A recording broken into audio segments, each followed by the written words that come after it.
Narito ang 5 patama quotes para sa mga taong walang utang na loob. Bawasan ang kabaitan. Sa mga taong hindi marunong magpasalamat. Tinulungan mo na nga pero bandang huli ikaw pa ang masama. Di na uso yang patama. Lalo na sa mga taong makakapal ang mukha. Walang utang na loob, ikaw pa ang masama. Tinulungan mo noon, sinisiraan ka na ngayon. Mga walang utang na loob. Sa bagay, wala naman silang kwentang tao para pag-aksiyahan pa ng oras. Ang galing di ba? Ikaw na nga ang tumulong, napasama ka pa.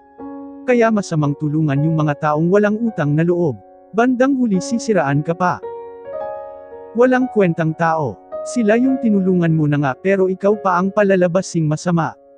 Nakakagigil di ba? Kakapal ng mukha, walang utang na loob. And that's it for today's video. Follow our Facebook page and subscribe our YouTube channel. Patama Quotes PH for more Patama quotes. Thank you.